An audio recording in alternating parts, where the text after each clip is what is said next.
What happens when the safest place becomes the scene of a massacre? On a quiet Wednesday evening, June 5, 2025, Jester West, a dormitory at the University of Texas in Austin, home to hundreds of students, was suddenly engulfed in a chilling atmosphere. Fluorescent lights flickered in the third-floor hallway, laughter echoed from rooms, and the smell of cold pizza and coffee mingled in the air. It was an ordinary night, one no one expected to change everything.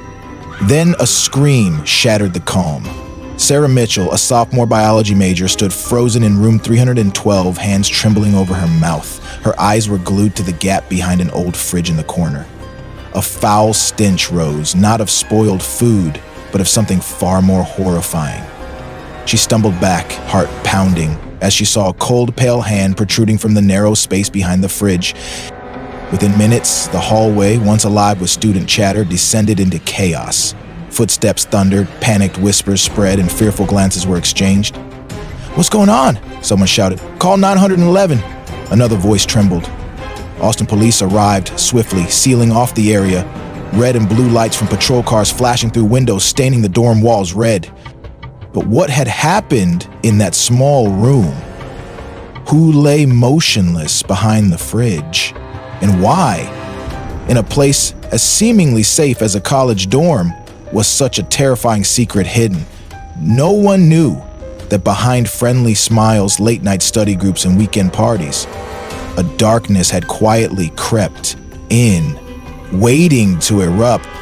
Officer James Harper, a tall white man with a stern face and sharp eyes, entered the scene. He scanned the room, jotting notes, his gaze lingering on the old fridge, the center of this nightmare. "What do we have here?" he asked, voice low but commanding.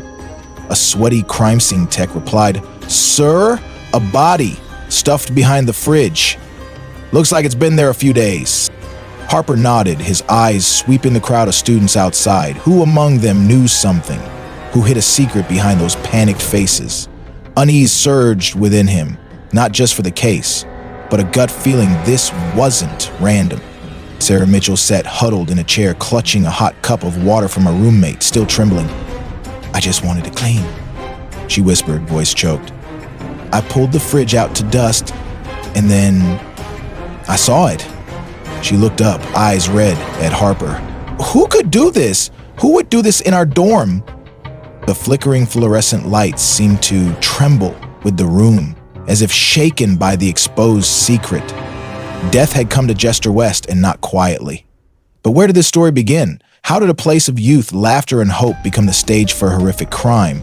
To understand, we must go back, before the stench of death filled room 312, before darkness swallowed Austin's peace. Jester West, a bustling dormitory at the University of Texas in Austin, stood as a cornerstone of student life, alive with the energy of youth. Nestled in the vibrant city of Austin, Texas, this high-rising building was surrounded by streets shaded with sprawling oak trees, lively coffee shops, and the echoes of the famed South by Southwest Music Festival. Home to nearly 3,000 students, Jester West was a hub of activity. Its long, tiled hallways buzzed with chatter, walls painted a neutral beige reflected the glow of fluorescent lights, and the faint aroma of toasted bread and late-night snacks drifted from shared kitchens. For many, it was the ideal launchpad for college dreams, a place where friendships formed, ambitions took root, and the future felt bright. Yet, in the spring of 2025, beneath this lively surface, a quiet darkness began to weave its way into the daily rhythm of the dorm. Emily Carlson, the victim, was a 19-year-old freshman whose presence lit up Jester West. Hailing from a small, sleepy town on the outskirts of Dallas, she arrived with a spark that drew people in. Her golden blonde hair framed a face often brightened by a warm, radiant smile, and her friendly, open nature made her a beloved figure among peers. A psychology major, Emily harbored a dream of becoming a therapist, driven by a deep desire to help those struggling with life's challenges. Emily always brought laughter, her roommate Sarah Mitchell once shared during a late-night study group, her voice tinged with admiration. Emily had a habit of bringing homemade cookies from her family, passing them around to friends, and lending a patient ear to anyone needing to vent, whether about the stress of midterms, tricky professors, or tangled relationships. To those around her, she was the picture of perfection, diligent in her studies, endlessly kind, and brimming with hope for the future. But the calm of Jester West wasn't as solid as it appeared. Emily shared room 312 with Sarah, a cozy space tucked at the end of the third-floor hallway, just steps from the emergency stairwell. In the corner stood an old, weathered fridge, a relic left behind by previous students, its constant hum a familiar annoyance. "It's so loud," Emily once griped to Sarah, her laugh light as she half-joked. "Should we toss it and get a new one?" Sarah, with a chuckle, replied they couldn't afford it, brushing off the idea. Lately, though, a change had crept over Emily. The once chatty girl grew quieter, her energy dimmed. She'd return to the room late, dark circles shadowing her eyes, and spend hours alone on her bed, scrolling her phone with a tense, furrowed brow. Friends noticed, but she waved off their concern, her usual brightness flickering. Another key figure emerged in this unfolding story, Marcus Jackson, a 21-year-old junior, black, tall, and notably reserved. A mechanical engineering student, Marcus kept a low profile, rarely joining the dorm's social world, yet he earned a reputation as dependable, often tinkering with broken gadgets, fixing hair dryers, fans, or anything students brought to him. He lived in room 305, a short walk from Emily's door. The two met early in the semester at a statistics study group where Marcus's knack for simplifying complex formulas impressed Emily. "He's so smart," she'd told Sarah, her eyes sparkling as she described how he made numbers make sense. Their connection grew beyond study sessions. They'd grab coffee at a shop near campus, chatting for hours, a bond forming amid textbooks and lattes. Still, subtle signs of trouble began to surface. About 2 weeks before June 5, 2025, Sarah noticed Emily pulling back. She'd jump at the sound of her phone's chime, her face tightening. One night, Sarah overheard a hushed, tense call from the bathroom. "I don't want to do this. You can't force me." Emily's voice quavered. When Sarah gently asked, Emily forced a smile, blaming family pressure over tuition costs. Marcus, too, seemed different. He stopped lingering in the shared kitchen, where he'd once fixed appliances for grateful dorm mates. Whispers spread. Some students claimed they'd spotted him near the emergency stairs at odd hours, clutching a mysterious black bag, his expression unreadable. No one pressed him, but the sightings fueled quiet speculation. The backdrop of Austin amplified the unease. Spring 2025 brought an unusual heat wave, with temperatures climbing to 90 degrees by early June. The dorm's aging air conditioning units groaned under the strain, leaving students sweaty and short-tempered. Weekend parties at Jester West carried on, with country tunes and hip-hop beats pulsing from rooms, but a new complaint arose. A faint, odd smell on the third floor. "Probably food rotting in someone's fridge," a student muttered, shrugging it off. Few gave it a second thought, dismissing it as a quirk of dorm life, until Sarah's fateful decision to clean room 312 on the evening of June 5. Relationships, too, showed strain. A week earlier, Emily and Marcus were spotted in a heated exchange in the dorm's courtyard. "You don't understand, Marcus," Emily's voice rose, trembling, before she turned and stormed away. Marcus lingered, fists tight, eyes shadowed. No one knew the cause. School stress, a personal clash. Sarah noticed Emily stopped mentioning Marcus, even switching seats in their statistics class to avoid him. "Is he okay?" Sarah asked once, concerned. Emily shook her head, voice clipped. "Don't worry, I'll handle it." The tension hung unspoken, a quiet rift in their once easy friendship. Daily life at Jester West rolled forward. Students hustled through assignments, stayed up late cramming, and planned summer breaks, yet beneath the routine, fractures deepened. The third floor smell grew sharper. The fridge in room 312 hummed louder, a constant drone. Emily skipped more hangouts, her absence noted but unexplained. She just needs rest, Sarah told herself, trying to quiet a nagging unease. She couldn't imagine the horror lurking in their shared space, a secret poised to unravel. On June 4, the day before the grim discovery, Emily texted Sarah, "I'll be back late, don't wait up." It was her final message. That night, Sarah returned to an empty room. Emily's bed was neat, her psychology book open on the desk, pages fluttering slightly, but she was gone. Sarah assumed she was with friends or holed up in the library, a common late-night haunt. Deep inside, though, a flicker of dread stirred. A gut feeling she pushed aside. Life in the dorm, its laughter, its chaos, carried on, masking the growing shadow. 24 hours later, when Sarah tugged the fridge from the wall to clean, the illusion of safety shattered, exposing a nightmare hidden in the heart of Jester West. On the evening of June 3, 2025, Jester West, the bustling dormitory at the University of Texas in Austin, hummed with the familiar rhythm of early summer. Dim streetlights cast a soft glow through the windows, blending with the steady buzz of fans that battled the lingering heat. Laughter and chatter spilled from rooms, a soundtrack of college life. Students unwinding after classes, sharing stories, or planning late-night snacks. Emily Carlson, a 19-year-old freshman, left her statistics class at 6:47 p.m., her green backpack slung over one shoulder, stuffed with psychology books and a water bottle. She waved to a few friends, her blonde hair catching the light, and headed toward the dorm. She tapped out a quick text to her roommate, Sarah Mitchell. "Back in 15, get pizza ready." It was the last trace of life from Emily, a fleeting sign of her bright, everyday presence. By 7:12 p.m., Emily reached the third-floor hallway of Jester West. A security camera by the stairwell captured her, blonde hair tied up in a messy bun, one earbud dangling loosely, her eyes flicking across her phone screen. She swiped her student card to unlock room 312, stepping inside as Sarah was still away, buried in a group project at the library. The small room greeted her with its usual quirks. The fluorescent light flickered faintly, casting uneven shadows, and the old fridge in the corner droned on, its annoying hum a constant in their shared space. Emily dropped her backpack on the table, the thud muffled by the carpet. She kicked off her sneakers, toes flexing in relief, and sank onto her bed, perhaps intending to rest before dinner. Around 7:30 p.m., a shift occurred. Near the emergency stairwell, just a few meters from room 312, a figure emerged. The camera didn't catch a face, only a tall, broad shape, cloaked in a black hoodie, hands gripping a dark plastic bag.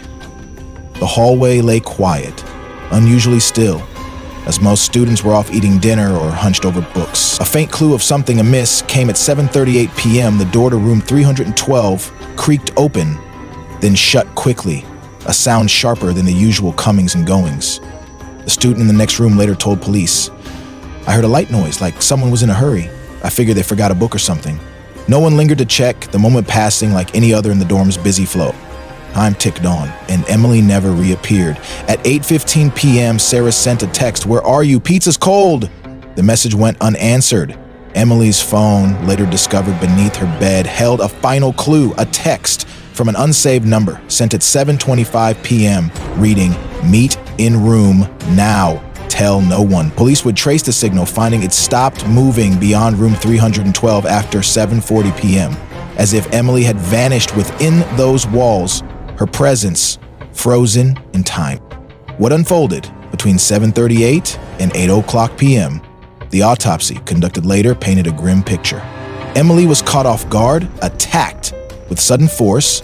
The killer, stronger and overpowering, used a soft object, perhaps a rope or thick fabric, to strangle her. The struggle lasted 3 to 5 minutes, her neck bearing marks of desperation, her nails clawed, scraping skin, catching black threads in her frantic fight. Blood barely spilled, just a few drops dotted the floor, swiftly wiped away, leaving faint smears. No scream pierced the air. Maybe the killer muffled her, or shock stole her voice. The room's dim light flickered, the musty scent of old carpet mixed with the fridge's hum, all cloaking the terror unfolding in that small space. By 8:00 p.m., Emily's life was gone. Her body, limp and still, was dragged to the corner of room 312. The killer, driven by panic or a chilling plan, gripped the heavy, aging fridge, its metal frame groaning as it shifted from the wall. The narrow gap behind, barely 12 inches wide, became a grim hiding spot. Emily's body was forced in, her head slumping forward, arms and legs bent at awkward angles, a silent, unnatural pose. A faint stench of decay began to seep out, but the smell of cold pizza and the dorm's muggy heat masked it for now. With a final shove, the killer slid the fridge back, sealing the gap, concealing the crime. The figure in the black hoodie slipped away, the stairwell camera catching them at 8:09 p.m., steps quick, head bowed, melting into the night. For 2 days, suspicion slept. Sarah returned at 10:30 p.m. on June 3, finding the room empty. Emily's bed was tidy, her backpack rested on the table, but she was gone. Sarah assumed she'd stayed with friends or lingered at the library, a common enough occurrence. A strange odor crept in by June 4. A student from room 314 grumbled to a neighbor, "Something's rank. Gotta be food in the fridge somewhere." Sarah, distracted by assignments, paid it little mind. She cracked a window, spritzed some perfume, and buried herself in notes. Emily's phone, powered off, lay silent under the bed, unnoticed, while her belongings waited, as if expecting her return. The tension built slowly, almost invisibly. By June 5, the smell turned sharp, impossible to ignore. Students on the third floor whispered, noses wrinkled, but no one acted. At 6:45 p.m., Sarah, exhausted from a long day of classes, decided to clean. She wiped down the table, ran the vacuum over the carpet, then turned to the fridge. "Where's this smell coming from?" she muttered, gripping the handle, pulling hard. The old appliance scraped across the floor, and a cold, putrid wave hit her. She staggered back, hand over her nose, heart racing. Then she saw it. A pale, rigid hand jutting from the narrow gap. A scream tore from her throat, echoing down the hall, pulling students from their rooms in a frantic rush. "Call 911, someone's dead," a shaky voice yelled, panic spreading like wildfire. At 7:02 p.m. on June 5, Austin police rolled in, sirens cutting through the night. Officer James Harper, a white man with a stern face and steady demeanor, stepped into room 312. Red and blue lights flashed through the windows, painting the walls in eerie hues. Crime scene techs eased the fridge aside, revealing Emily, her face pale, eyes closed, blonde hair matted with sweat and dust. The stench of death filled the air, forcing one officer to turn away, gagging. Harper stood still, pen moving across his notebook, eyes sharp. Faint shoe prints marked the floor, dried blood specks hinted at struggle, and the room's heavy silence spoke of horror. A crime had struck the heart of Jester West, and the killer might still be near, hidden among the stunned faces outside. By the evening of June 5, 2025, Jester West, the lively dormitory at the University of Texas in Austin, was a scene of raw panic. Sirens from Austin police cars wailed across the campus, their red and blue lights flashing, casting eerie patterns across the windows of room 312. Students clustered in the third-floor hallway, their faces pale, some whispering in tight knots, others clinging to each other, tears streaming down cheeks. The stench of Emily Carlson's body, uncovered behind the old fridge, hung heavy, a grim reminder of the horror within. Sarah Mitchell, Emily's roommate, sat hunched in a chair, hands shaking as she gripped a cup of water, her eyes red and distant. "I can't believe it," she murmured, staring at the floor, voice barely audible. Amid this chaos, a nervous witness stepped forward, shifting the trajectory of the case. Liam Turner, a sophomore engineering student, lived in room 314, just 2 doors from Emily's. A lanky figure with messy brown hair and wire-rimmed glasses, he was known for keeping to himself, rarely joining the dorm's social buzz. At 7:15 p.m., when Sarah's piercing scream echoed through the hall and police were still en route, Liam was among the first to rush to room 312, heart pounding as he saw the crowd forming. Now, standing before Officer James Harper, he shifted uneasily, hands clasped tight, voice trembling. I think I saw something a few days ago," he stammered, eyes darting. "I'm not sure, but it might be important." James Harper, a tall white officer with a stern face and sharp, piercing eyes, nodded, his presence steady and commanding. A veteran of the Austin force, he'd seen his share of grim scenes. "Take a breath, kid," he said, voice calm but firm, pen poised over his notebook. "Just tell me what you know." Liam swallowed hard, his gaze flicking across the crowd of students, as if worried someone watched, listening. "It was Tuesday, June 30, he began, voice unsteady. Around 7:45 p.m., I went to grab water from the machine at the end of the hall. As I passed the emergency stairs, I saw someone, tall, in a black hoodie, hurrying down. They had a black plastic bag, looked tense, moving fast. I thought they were just in a rush, maybe late for something, but now it feels off." Liam paused, wiping sweat from his brow with a shaky hand. "I didn't see their face," he continued, voice dropping lower. "The stairwell light was dim. They kept their head down, like they didn't want to be seen. But just before, I heard room 312's door shut. Harder than usual, a real thud. I didn't think much of it then. People come and go all the time. But after Sarah screamed and we found out about Emily, I got scared." He looked up at Harper, eyes wide with worry. Could that have been the killer, sir?" Harper scribbled notes, his sharp eyes narrowing. The detail of the black hoodie aligned with the blurry figure on the stairwell camera captured leaving the third floor at 8:09 p.m. on June 3, the likely time the killer fled. Liam's words sparked a new lead, and he wasn't done. "There's more!" Liam whispered, hesitation thick in his tone. I'd seen someone like that by the stairs before, maybe over the past week, always at night, always in a black hoodie. One time, I swear they turned and looked at me, just for a second. It freaked me out, but I didn't say anything. Around here, no one wants to stir trouble. We all think the dorm's safe, you know? Liam's reluctance wasn't unusual. At Jester West, like many U.S. college dorms, students often brushed off oddities. The culture leaned toward minding your own business. Reporting a strange figure or a weird noise felt like overreacting. Dorm management, despite rules about safety, sometimes ignored small complaints. Funky smells, late-night sounds, chalked up to the chaos of shared living.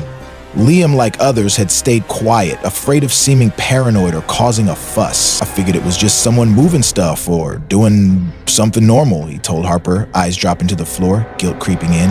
But now, I feel awful. If I'd said something earlier, maybe Emily would still be here. Harper rested a hand on Liam's shoulder, his tone reassuring. You're helping us now, son. Don't beat yourself up. Anything else you recall? Liam nodded, brow furrowed as he dug into memory. They were tall, maybe 6'2" or so, solid build, not skinny. I couldn't see a face, but they moved quick, like they wanted to vanish. That bag, it looked heavy, weighed down like something was inside. I don't know what.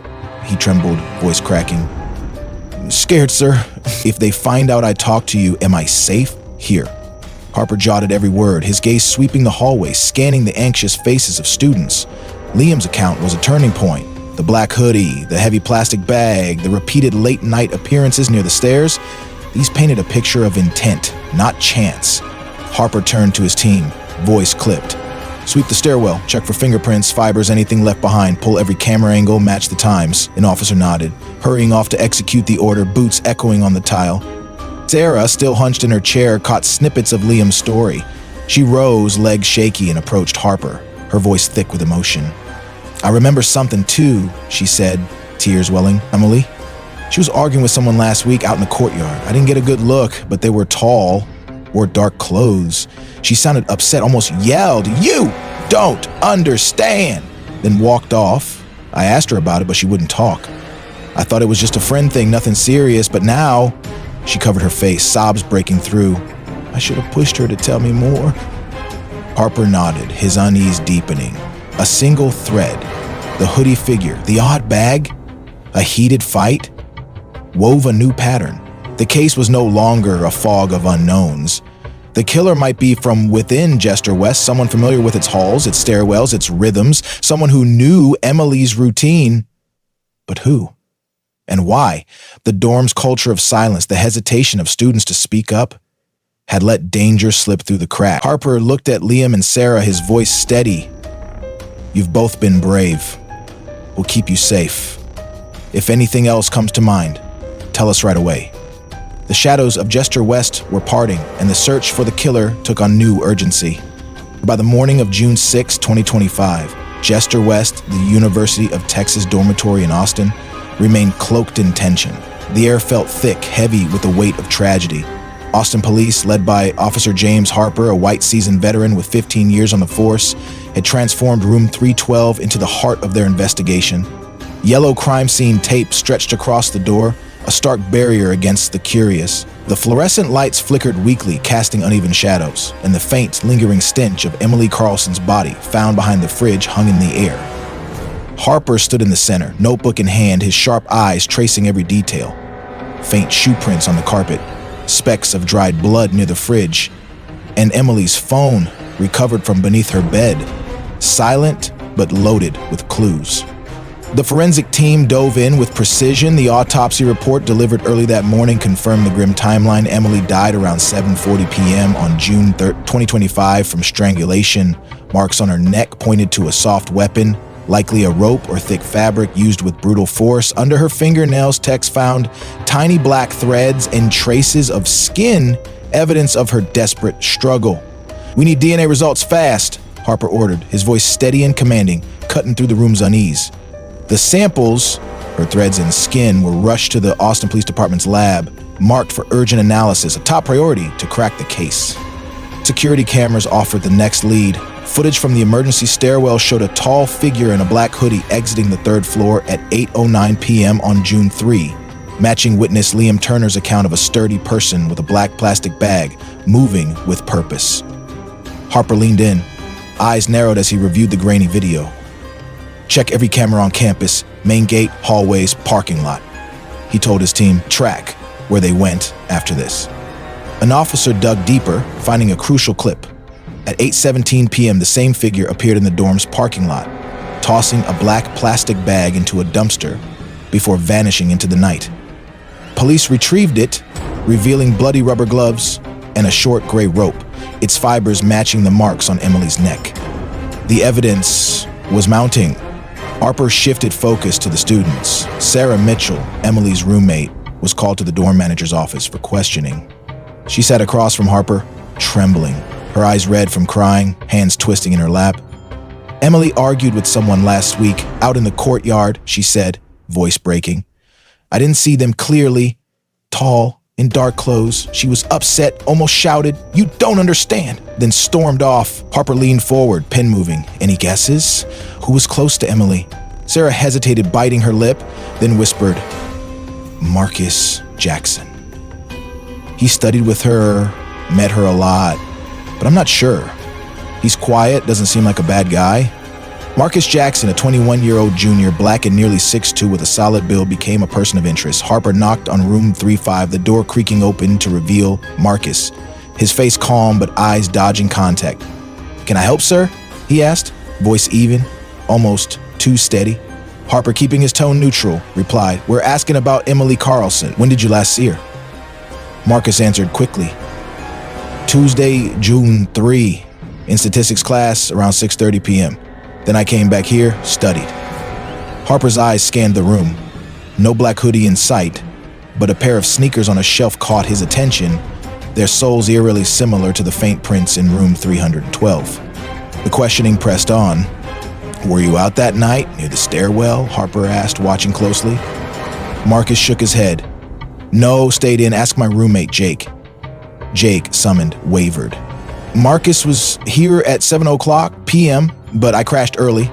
Don't know if he left after. Harper sensed a crack in the story. He requested Marcus's sneakers for comparison and a DNA sample. Marcus nodded, agreeing, but a flicker of tension crossed his face, a subtle tightening of his jaw. Harper noted it, his instincts buzzing. Forensic results landed by the afternoon of June 6. The black threads under Emily's nails matched common hoodie fabric, a chilling link. More damning, the DNA from the skin scraps matched Marcus Jackson's profile at 99.9% certainty. Harper called him to the Austin PD station. In a stark, white-lit interrogation room, Harper delivered the Miranda rights. You have the right to remain silent. Anything you say can be used in court. Marcus nodded, hands clasped, sweat beading on his forehead, his calm facade cracking under the pressure. Marcus, tell the truth, Harper said, voice firm yet measured. Your DNA's at the scene. You were in room 312 on June 3, weren't you? Marcus stared at the table, silent, the air thick with tension. Minutes stretched, heavy and slow. Finally, he lifted his head, voice hoarse. I didn't mean to hurt her, he rasped. Emily. She found out my secret. I was selling painkillers to students just to cover tuition. She threatened to tell dorm management. I panicked. I went to her room just to scare her, talk her out of it, but things got out of hand. He buried his face in his hands, shoulders shaking. I strangled her, then hid her behind the fridge. I didn't know what else to do. Harper scribbled the confession, his chest tight. Marcus, a bright student with potential, had buckled under pressure, a single bad choice spiraling into horror. That's when we knew. We had our killer, Harper later told his team, voice heavy. Marcus was arrested, charged with murder. A search of his room turned up more. A black hoodie tucked deep in his closet, stained with faint blood. The sneaker prints matched perfectly, sealing the case. The evidence, DNA, fibers, footage, and now a confession, locked together, a puzzle solved. Yet questions lingered for Harper. The dorm's silence had played a role. Students saw oddities, smelled something off, but said nothing. The pressure of college life, the crushing cost of tuition, had pushed Marcus to deal drugs, a desperate act that led to tragedy. Harper stared at the case file, the weight of it pressing down. The investigation was closing, the killer caught, but the victory felt hollow. Emily, a young woman with dreams, was gone. Marcus, a life derailed, faced years behind bars. The truth was out, but the scars of that night in Jester West, hidden behind a fridge, buried in fear and silence, would haunt Austin for years to come. On June 7, 2025, just 2 days after Emily Carlson's body was discovered behind a fridge in room 312, Jester West, the University of Texas dormitory in Austin, lay under a cloud of gloom. The air felt heavy, the usual buzz of student life replaced by a tense quiet. Officer James Harper, a stern white veteran of the Austin Police, had secured the arrest of Marcus Jackson, a 21-year-old black junior, after his chilling confession. But the story didn't end with cuffs clicking shut. The path to justice for Emily and the ripples left in the wake of this tragedy were only beginning to unfold. Marcus faced a preliminary hearing at the Travis County Courthouse in Austin on June 15, 2025. The courtroom buzzed with a heavy stillness, tension thick among the packed benches. Marcus sat, clad in a plain white shirt, hands cuffed, eyes fixed on the floor, his face unreadable.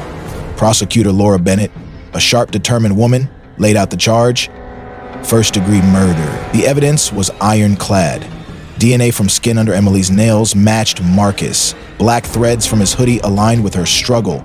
Shoe prints in room 312 fit his sneakers. And a bloody gray rope tossed in a dumpster bore her marks. His recorded confession echoed through the room. I just wanted to scare her, but it went too far. Emily's family sat in the front row, hearts breaking. Her mother, Diane Carlson, clung to her husband, whispering, "My girl just wanted college, a future," tears streaming down her face. Marcus's defense lawyer, David Klein, stood, voice steady but pleading. Marcus is a gifted student, crushed by financial strain, he argued. He sold painkillers to afford tuition. When Emily threatened to report him, panic took over. No intent to kill. The plea aimed for leniency, painting a young man cornered by desperation, but the jury, after hearing the brutal details, saw intent in the act. Deliberation stretched 3 days, tense and quiet. On October 10, 2025, the verdict came: Marcus Jackson, guilty of first-degree murder, sentenced to 30 years without parole. As the gavel fell, Marcus slumped, silent, head bowed. Emily's family embraced a mix of relief and raw grief. Justice is done, Diane told reporters outside, voice choked. But it won't bring my daughter back. The aftermath rippled through Austin like a shockwave. At Jester West, the sense of safety shattered. Sarah Mitchell, Emily's roommate, couldn't bear the dorm's weight. "I can't stay here," she confided to a reporter from the Daily Texan, her voice trembling. "Every time I pass room 312, I see her, hear my own scream. I dream of Emily asking why I didn't help. She moved to an off-campus apartment seeking escape and started therapy to grapple with guilt and fear. The students shifted too. No more solo walks at night, doors locked tight, eyes wary even of familiar faces. The dorm, once a haven of laughter and late-night chats, felt like a stranger's land. The University of Texas responded, shaken by the loss. On June 20, 2025, a memorial for Emily filled the dorm's courtyard. Hundreds gathered, students, professors, family holding candles, their flames flickering in the warm night. White roses piled around a photo of Emily, her radiant smile glowing under the light. A classmate, voice breaking, spoke, "Emily was our light. She deserves to be remembered for her kindness, not this horror." The crowd wept, hugging, mourning a life cut short. The university faced heat for lax security. Students and parents demanded answers.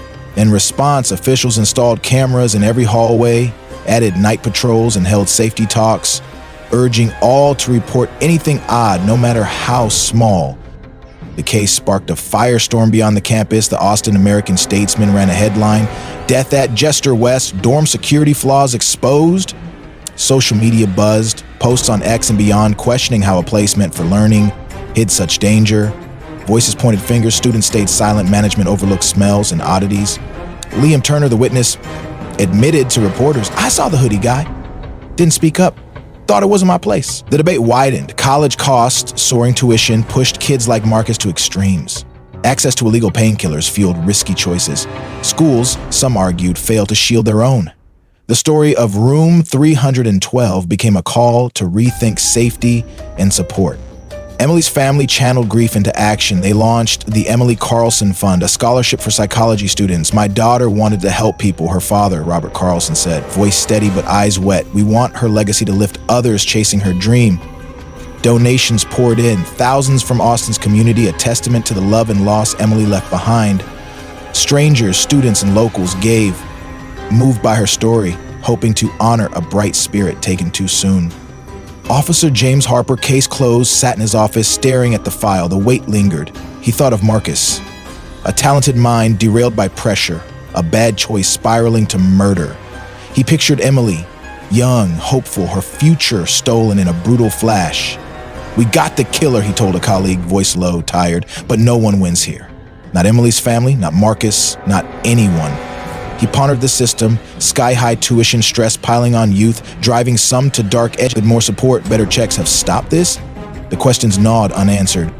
Jester West settled, but scars remained. The dorm, a cradle for dreams, felt tainted. Students moved cautiously, trust frayed. The university vowed change, more lights, more eyes, more care. But could it erase the chill? Silence had played a role, Harper knew. Liam saw a figure, Sarah smelled decay, yet both stayed quiet, assuming normalcy. That quiet let evil hide. Just as arrived for Emily, Marcus faced his fate, but the pain endured, a wound in Austin's heart.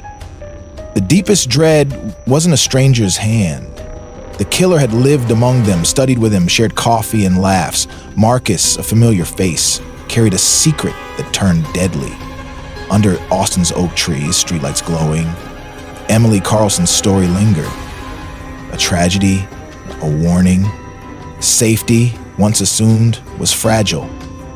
Darkness could slip into trusted spaces, waiting behind a fridge, in a friend's shadow. As life crept back to Jester West, the lesson echoed. Vigilance, voice, and care must guard the places we call home, lest horror bloom where hope should thrive.